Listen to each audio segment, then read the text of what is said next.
Picture this: bustling parking lots in Buffalo, New York, filled with Ontario license plates, families crossing the border for a weekend of bargain hunting and American fast food. That was the norm just a few years ago. But today, those same lots sit eerily quiet, and billions of Canadian dollars have vanished from US cash registers. What's driving this seismic shift? Welcome to Top 10 America Beyond, where we dive deep into the trends reshaping our world. Today, we're counting down the top 10 types of American stores losing their Canadian customers, exploring why this cross-border shopping tradition is fading, and what it means for communities on both sides. From empty Walmarts to silent souvenir shops, we'll uncover the economic and emotional forces at play, all backed by hard-hitting data. If you're loving this deep dive, don't forget to like, comment, and subscribe to Top 10 America Beyond for more stories that go beyond the headlines. This isn't just about retail, it's about a cultural shift, a quiet revolution in consumer habits. Canadians aren't boycotting with protests or slogans, they're voting with their wallets, choosing to shop at home. We'll explore 10 store types feeling the pinch, counting down from 10 to 1, with each revealing a piece of this complex puzzle. Let's dive in. Top 10 America Beyond.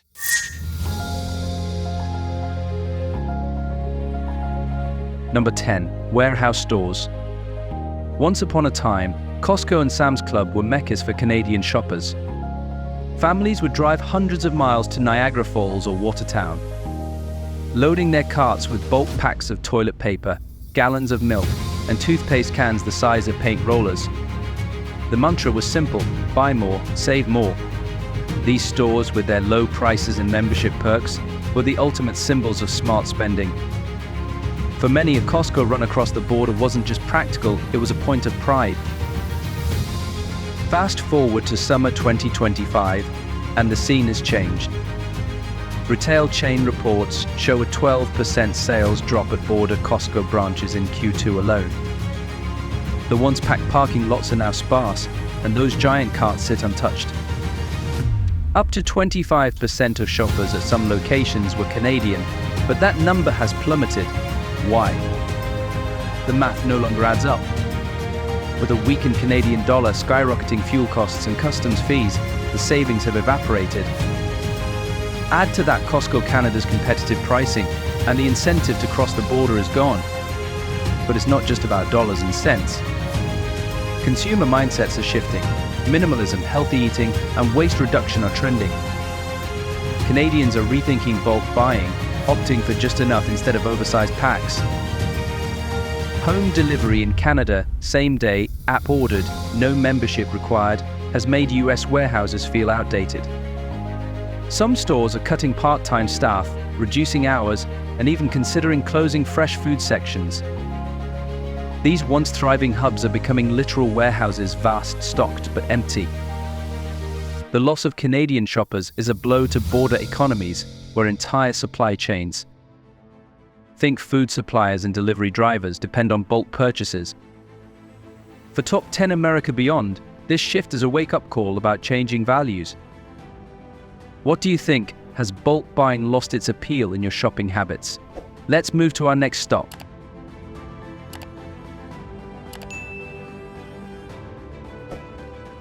Number 9. Luxury fashion stores. For many Canadians, a designer handbag wasn't just a purchase, it was an experience. Crossing the border to shop at Neiman Marcus Saks Fifth Avenue or Buffalo's outlet malls meant stepping into a world of warm lighting, new leather, and attentive staff.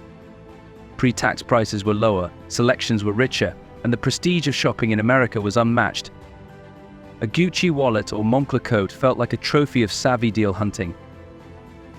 But in 2025, that glamour is fading. CRE reports a 6.7% drop in luxury fashion revenues in US border regions in Q1. New taxes on imported apparel, tied to European and Asian supply chains, have spiked prices. Add logistics costs, state taxes, and an unstable exchange rate, and that deal in Buffalo costs more than buying in Toronto or Montreal. Even the experience has lost its shine. Longer waits, busier staff, and less private fitting rooms make shopping feel ordinary. Meanwhile, Canada's luxury scene is thriving. Holt Renfrew offers quiet-fitting areas and personal stylists, while homegrown brands like Aritzia, Judith Charles, and Horses Atelier deliver modern designs with a personal touch. Retail Insider notes a 4.2% revenue rise in Canada's luxury sector in early 2025, projected to hit $6.24 billion by 2029. Canadians are choosing European and local brands that reflect their identity, complete with warranties and free shipping. For Top 10 America Beyond, this shift is about more than fashion, it's about self-worth. What do you think luxury shopping should prioritize experience over price? Let's head to our next category.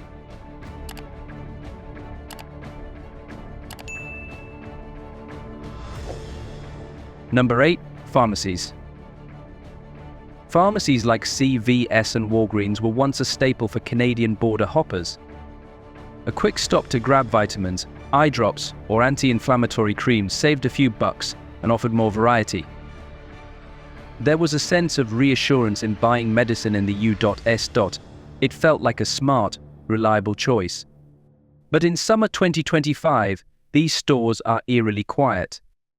Shelves are stocked, but employees spend more time checking inventory than helping customers. What changed?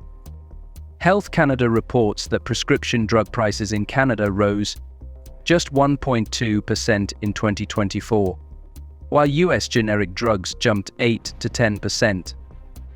Factor in gas, exchange rates, and unpredictable state taxes, and the savings are a myth. Canada's pharmacy ecosystem is stepping up too. Shoppers Drug Mart, Rexall, and Pharmacies offer same-day delivery, app-based consultations, and loyalty points. For seniors, the core pharmacy demographic, convenience is king. They want familiar labels and no customs hassle. The Canadian online drug market is booming, projected to hit $6 billion KD in 2025 with 15% annual growth. For border towns, the loss of Canadian pharmacy shoppers is a silent hit. No one tracks unsold vitamin bottles, but the empty aisles tell the story. Top 10 America Beyond sees this as a shift toward trust and ease. Have you ever chosen convenience over a slightly cheaper price at a pharmacy? Let's explore the next stop.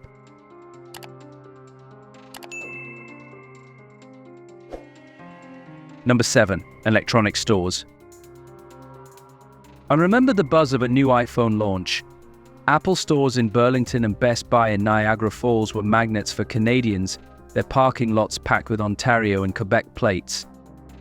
Buying the latest tech wasn't just about price, it was about touching the future first.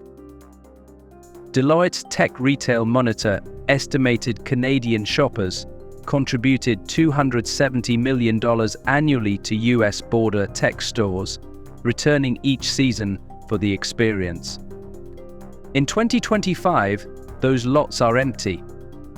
An iPhone 15 Pro starts at $999 in the US, but with 9% state taxes, transaction fees, gas and warranty risks, it's no cheaper than Canada's $1,449 CAD price.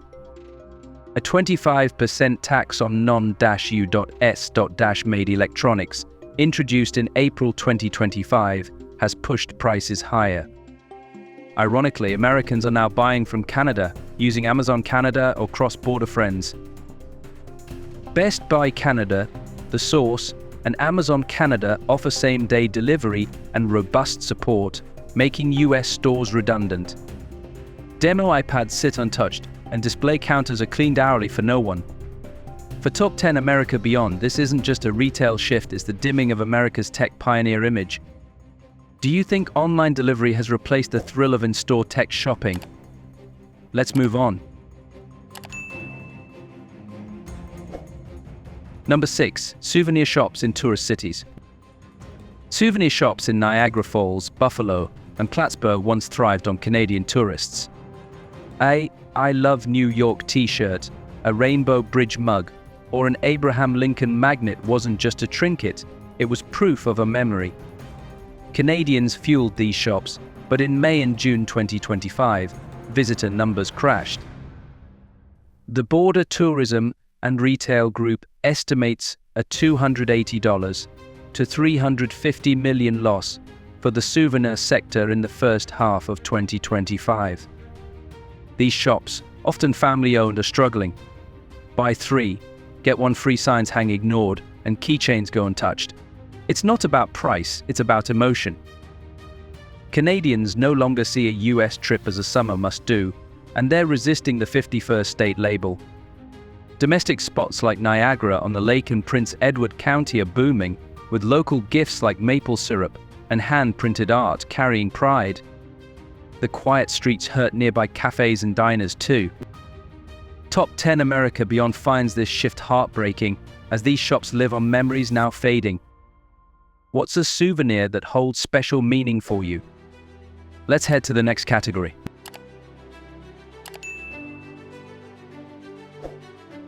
Number 5. Fast food restaurants.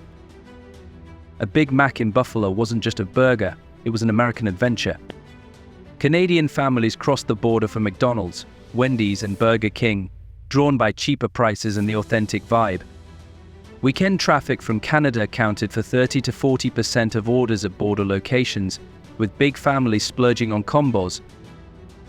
In spring 2025, those tables are empty. Checkpoint data shows a 35% drop in Canadian car traffic in Q1. And fast food revenue from Canadians fell by $350 million, with losses potentially hitting $1.4 billion by year-end. The cost of driving, fees and exchange rates outweigh the savings, and US menus feel stale. Younger parents prioritize ingredient quality, wary of US recalls and cost-cutting reports. In Canada, Mary Brown's Chicken and Freshie offer cleaner, customizable options like poke bowls and veggie sandwiches. The loss of Canadian orders ripples through kitchens, cutting shifts and supplier orders. For Top 10 America Beyond, this is about more than food, it's about losing a cultural connection. What fast food chain do you think offers the best value today? Let's move to our top 4.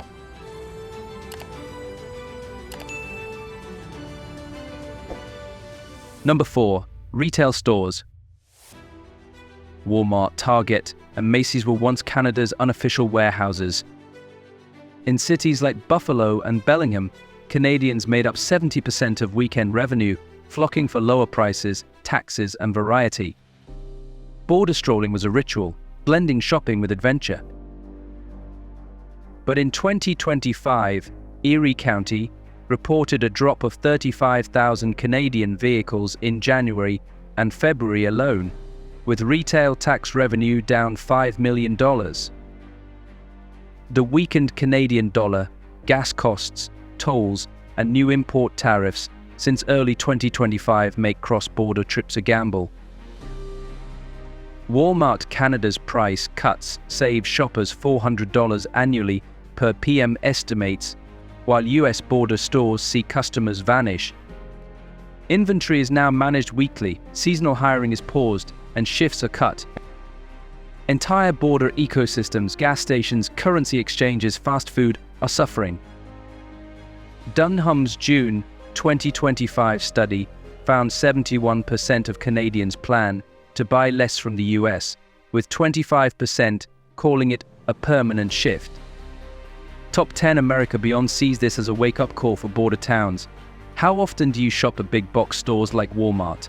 Let's crack the top 3.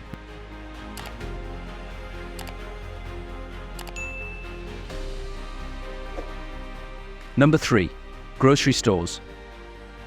The grocery stores near the border, like Wegmans and Tops, were Canadian hotspots, offering fresh produce and pantry staples at lower prices. Shoppers filled carts with American grapes and organic eggs, drawn by variety and savings. But the 35% drop in Canadian car traffic in Q1 2025 has left checkout lines sparse. Stores are cutting orders and staff hours, with some facing closure risks. Fuel costs, exchange rates, and tariffs have erased the price advantage. Meanwhile, Canadian grocers like Loblaws and Sobeys match US prices, with loyalty programs and delivery options. The shift is cultural too. Canadians prefer local sourcing and fresher options. Top 10 America Beyond notes the ripple effect on local farmers and suppliers. Do you prioritize local groceries over cross-border deals? Let's hit number 2.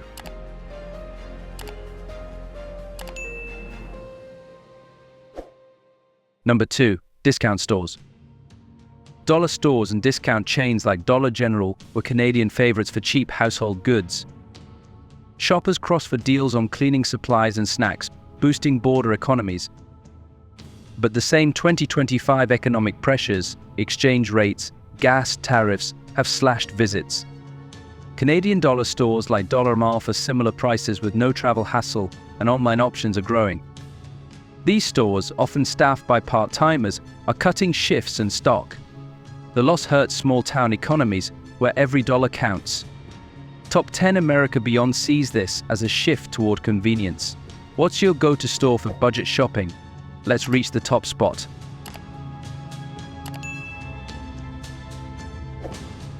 Number 1. Outlet malls. Outlet malls in Buffalo and Plattsburgh were the crown jewels of cross-border shopping.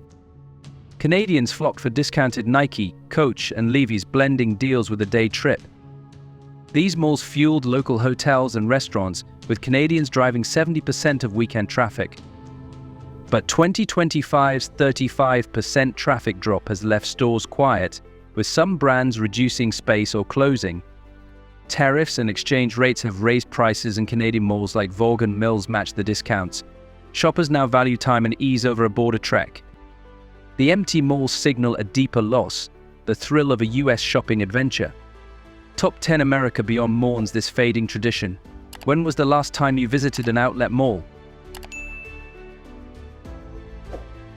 Conclusion.